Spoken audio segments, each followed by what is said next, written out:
इत्थे आके दीवान सजद्या सजद्या 2-2.5 घंटे लग गए। बाणी की समाप्ति होंदे अरदास बेनती होंदे ते मुगलों ने पिछे तो घेरा पा लिया सी। सारे कितों आके दौड़ के गुरु जी ते हमला करना चाहया। इत्थे बाबा अजीत सिंह ते भाई उदय सिंह जी वर्गे इन्हां योधियां ने फिर टाकरा कीता उन्हां फौजां दा।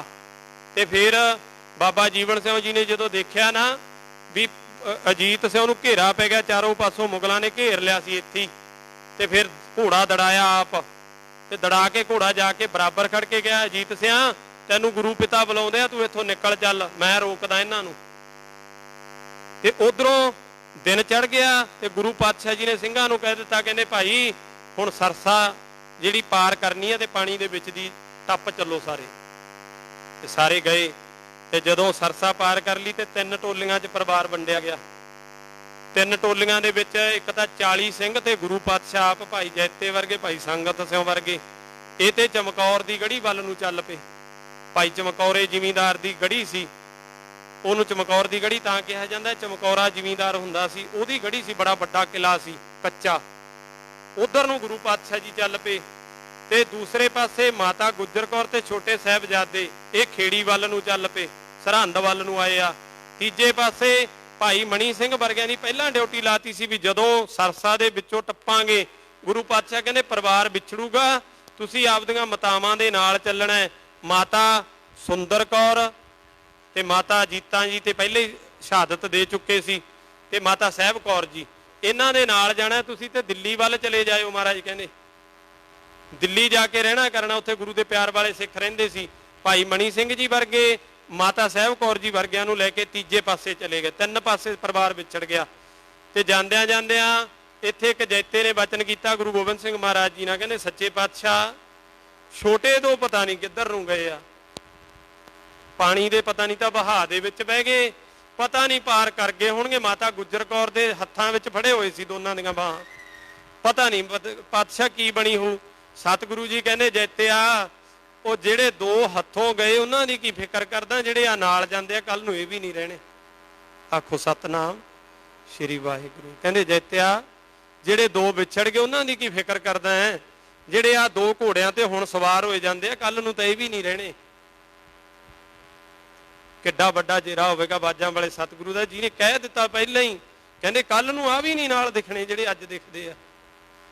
ਸਮਾਂ ਬਣਿਆ ਚਮਕੌਰ ਦੀ ਗੜੀ ਨੂੰ ਘੇਰਾ ਪੈ ਗਿਆ ਰਾਤ ਨੂੰ ਹੀ ਸੰਗਤ ਜੀ। ਉਸੇ ਦਿਨ ਹੀ ਜਦੋਂ ਘੇਰਾ ਪੈ ਗਿਆ ਰਾਤ ਨੂੰ 10 ਲੱਖ ਫੌਜ ਚੜਾਤੀ ਤੇ ਇੱਥੇ 8-8 ਸਿੰਘਾਂ ਦਾ ਜਥਾ ਭੇਜਿਆ ਗੁਰੂ ਪਾਤਸ਼ਾਹ ਨੇ। 8-8 ਨੂੰ ਵੰਡ ਲਿਓ, 10 ਲੱਖ ਨੂੰ 8 ਤੇ। ਜਦੋਂ 8 ਸਿੰਘਾਂ ਦਾ ਜਥਾ ਜਾਂਦਾ ਸੀ ਨਾ ਤਾਂ 10 ਲੱਖ 'ਚ ਭਿੜਦਾ ਸੀ ਜਾ ਕੇ, ਉਹਨੂੰ 8-8 ਤੇ ਵੰਡ ਲਿਓ, 1.25 ਲੱਖ ਆਉਂਦਾ ਇੱਕ ਜਾਣੇ ਨੂੰ। ਐਵੇਂ ਨਹੀਂ ਕਿਹਾ 1.25 ਲੱਖ ਸੀ ਇੱਕ ਲੜਾਊਂ ਤਬੈ ਗੋਬਿੰਦ ਸਿੰਘ ਨਾਮ ਕਹਾਊਂ। 1.25 ਲੱਖ ਇੱਕ ਜਾਣੇ ਨੂੰ ਆਉਂਦਾ, 8 ਨੂੰ ਵੰਡ ਕੇ ਦੇਖ ਲਓ। 10 ਲੱਖ ਫੌਜ 'ਚ 8 ਜਾਣੇ ਜਾ ਕੇ ਵੜਦੇ ਸੀ। ਇਹ ਗੁਰੂ ਨੇ ਬਿਉਂਤ ਬਣਾਈ। ਸਤਿਗੁਰੂ ਜੀ ਕਹਿੰਦੇ ਜੇ ਤਾਂ ਇਕੱਠੇ ਗਏ ਤਾਂ 40 ਨੇ 10 ਲੱਖ ਨਾਲ ਭਿੜ ਕੇ ਠੀਕ ਨਹੀਂ ਆਉਣਾ, ਆਪਾਂ 8-8 ਸਿੰਘਾਂ ਦਾ ਜਥਾ ਬਣਾ ਕੇ ਭੇਜਾਂਗੇ। ਤੇ ਪਹਿਲੇ ਜਥੇ ਦਾ ਫਿਰ ਜਥੇਦਾਰ ਕਿਹਨੂੰ ਥਾਪਿਆ? ਧੰਨ ਗੁਰੂ ਗੋਬਿੰਦ ਸਿੰਘ ਮਹਾਰਾਜ ਜੀ ਨੇ ਆਪਦੇ ਵੱਡੇ ਪੁੱਤ ਨੂੰ ਆਵਾਜ਼ ਮਾਰ ਲਈ ਵੀ ਕੱਲ ਨੂੰ ਦੁਨੀਆ ਇਹ ਨਾ ਕਹੇ ਵੀ ਗੋਬਿੰਦ ਸਿੰਘ ਜੀ ਨੇ ਆਪਦੇ ਪੁੱਤ ਲਕੋਲੇ ਤੇ ਬਗਾਨੀਆਂ ਮਾਵਾਂ ਦੇ ਪੁੱਤ ਸ਼ਹੀਦ ਕਰਾਤੇ। ਮਹਾਰਾਜ ਜੀ ਨੇ ਆਪਦੇ ਵੱਡੇ ਪੁੱਤ ਨੂੰ ਆਵਾਜ਼ ਮਾਰੀ, ਕਹਿੰਦੇ ਅਜੀਤ ਸਿਆਂ 7 ਸਿੰਘ ਜਿਹੜੇ ਮਰਜੀ ਚੋਟੀ ਦੇ ਲੈ ਲਾ, ਵਿੱਚੋਂ ਜਿਹੜੇ ਤੈਨੂੰ ਚੰਗੇ ਲੱਗਦੇ ਆ ਉਹਨਾਂ ਨੂੰ ਇੱਕ ਜਥੇ ਦੇ ਵਿੱਚ ਤਿਆਰ ਕਰ ਲੈ, ਤੀਰਾਂ ਦੇ ਪੱਥੇ ਚੜਾ ਲੈ ਭਾਈ, ਕਿਰਪਾਨਾਂ ਸ਼ਸਤਰਾਂ ਨਾਲ ਲੱਦੇ ਜਾਓ ਤੇ ਤਿਆਰੀ ਕਰ ਲਓ, ਪਹਿਲੇ ਜਥੇ 'ਚ ਤੂੰ ਜਥੇਦਾਰ ਬਣ ਕੇ ਜਾਣਾ। ਤੇ ਬਾਬਾ ਜੈਤਾ ਜੀ, ਭਾਈ ਜੀਵਨ ਸਿੰਘ ਤੇ ਗੁਰੂ ਗੋਬਿੰਦ ਸਿੰਘ ਮਹਾਰਾਜ ਜੀ ਦੇ ਚਰਨੀ ਡਿੱਗ ਪਿਆ ਕੇ ਕਹਿੰਦੇ ਸੱਚੇ ਪਾਤਸ਼ਾਹ ਮੈਂ ਨਹੀਂ ਜਾਣ ਦੇਣਾ ਅਜੀਤ ਸਿੰਘ ਨੂੰ ਮੇਰੇ ਜਿਉਂਦੇ ਜੀ, ਕਿਉਂਕਿ ਪਿਆਰ ਹੀ ਇੰਨਾ ਸੀ, ਆਪਦੇ ਪੁੱਤਾਂ ਨਾਲੋਂ ਜ਼ਿਆਦਾ ਪਿਆਰ ਦਿੰਦੇ ਸੀ ਗੁਰੂ ਸਾਹਿਬ ਦੇ ਪੁੱਤਾਂ ਨੂੰ। ਗੁਰੂ ਨਾਲ ਪਿਆਰ ਹੀ ਇੰਨਾ ਸੀ, ਗੁਰੂ ਆਪਦੇ ਪੁੱਤਾਂ ਨਾਲੋਂ ਵੱਧ ਪਿਆਰ ਕਰਦਾ ਸੀ ਸਿੱਖਾਂ ਨੂੰ। ਕਹਿੰਦੇ ਨਹੀਂ ਮਹਾਰਾਜ ਮੈਂ ਨਹੀਂ ਅਜੀਤ ਸਿੰਘ ਨੂੰ ਜਾਣ ਦੇਣਾ ਮੇਰੇ ਜਿਉਂਦੇ ਜੀ, ਸੱਚੇ ਪਾਤਸ਼ਾਹ ਪਹਿਲੇ ਜਥੇ ਦਾ ਮੈਨੂੰ ਮੋਢੀ ਬਣਾ ਕੇ ਭੇਜ, ਮੈਂ ਜਾਵਾਂਗਾ। ਸਤਿਗੁਰੂ ਜੀ ਕਹਿੰਦੇ ਨਹੀਂ ਜੈਤਿਆ ਤੇਰੀ ਅਜੇ ਲੋੜ ਹੈ ਸਾਨੂੰ। ਕਹਿੰਦੇ ਨਹੀਂ ਮਹਾਰਾਜ ਜੇ ਸਾਡੀ ਲੋੜ ਆ ਤੇ ਤੁਹਾਨੂੰ ਪੁੱਤਾਂ ਦੀ ਕਿਹੜਾ ਲੋੜ ਨਹੀਂ। ਮਹਾਰਾਜ ਕਹਿੰਦੇ ਤੁਸੀਂ ਮੇਰੇ ਪੁੱਤਾਂ ਨਾਲੋਂ ਘੱਟ ਹੋ। ਕਹਿੰਦੇ ਨਹੀਂ ਪਾਤਸ਼ਾਹ ਉਹ ਗੱਲ ਵੱਖਰੀ ਹੈ, ਪਰ ਅਜੀਤ ਸਿੰਘ ਨੂੰ ਮੈਂ ਆਪਦੇ ਪੁੱਤਾਂ ਨਾਲੋਂ ਵੱਧ ਪਾਲਿਆ। ਮੈਂ ਨਿੱਕੇ ਜਿਹੇ ਹੁੰਦੇ ਨੂੰ ਆਪਦੇ ਹੱਥੀਂ ਖਾਣਾ ਖਵਾ ਪਾਲਿਆ ਹੈ, ਮੈਂ ਸ਼ਸਤਰ ਵਿੱਦਿਆ ਆਪਦੇ ਹੱਥੀਂ ਦਿੱਤੀ ਹੈ, ਮੈਂ ਪੜ੍ਹਾਈ ਗੁਰਮਤਿ ਦੀ ਇਹਨੂੰ ਆਪ ਕਰਵਾਈ ਆ। मैं आपदे जिਉਂਦੇ जी ये जेरा तेरे च होवेगा बाजां वालिया, आपदे पुੱਤ ਨੂੰ शहीद होंदे देख लेगा, मैथों नहीं देखा जाना। गुरु पातशाह कहने फिर ऐं कर, पहले 8 च तू भी तैयारी कर लै, तू भी नाल ही चल। फिर तैयारी की। वो पहले 8 ਦੇ ਵਿੱਚ गुरु के 2 पुੱਤ शहीद होए। इत्थे इतिहास पढ़ो कदे, पहला बाबा अजीत सिंह ते दूसरा भाई जैता बाबा जीवन सिंह। गुरु का पुत्तां वाला प्यार बन गया सी, जिहदे नाल भरावां वाला तां सी, नाल पुत्तां वाला भी सी। ते संगत जी वो भी नाल ही शहादत प्राप्त कर गए। फिर संगत सिंह नूं आवाज मारी, जिहड़ा कि इतिहास दे विच भाई जैते का छोटा भाई सी, जिहनूं संगता कहा, उन्होंने आवाज मारी। इत्थे बहुतिਆਂ ने कहता बाबा जीवन सिंह दे कलंगी लाई सी, नहीं वो तो पहले जथे च ही शहादत दे गए सी।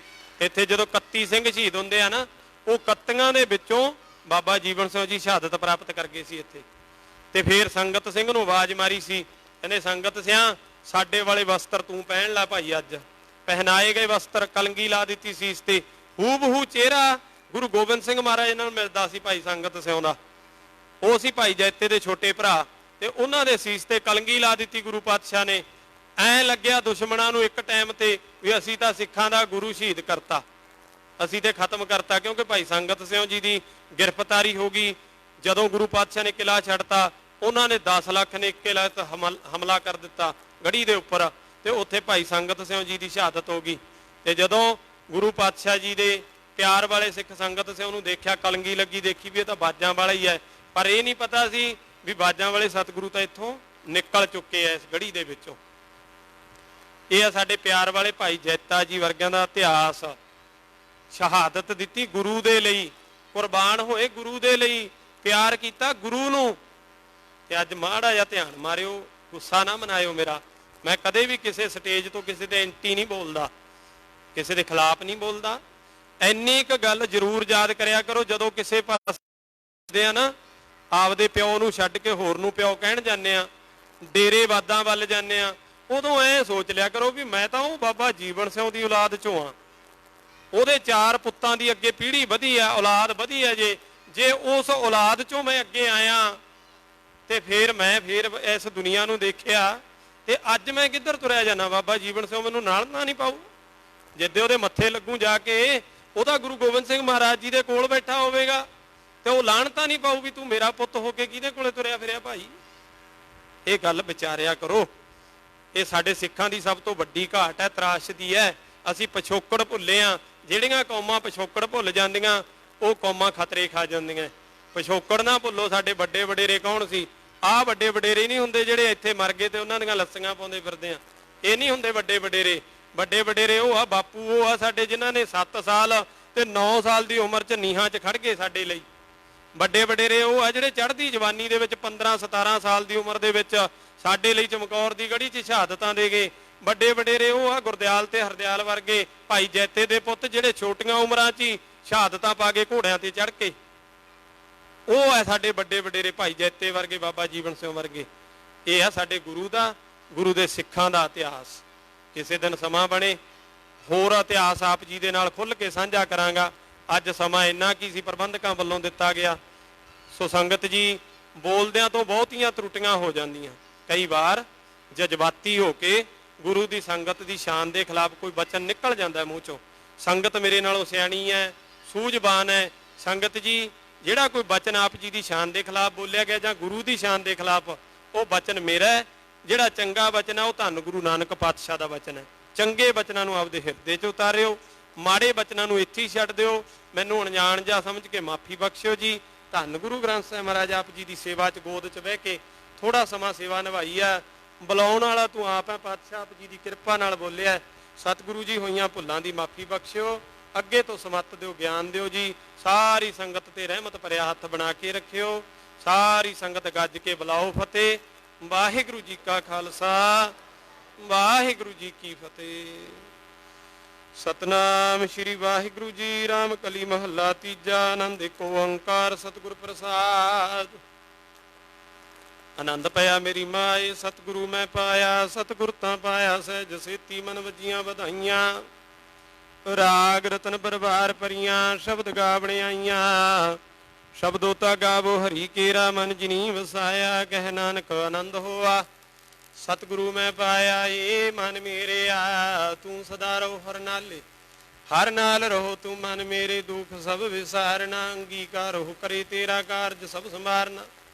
ਸਭਨਾ ਗੱਲਾਂ ਸਮਰੱਥ ਸੁਆਮੀ, ਸੋ ਕਿਉ ਮਨੋ ਵਿਸਾਰੇ, ਕਹਿ ਨਾ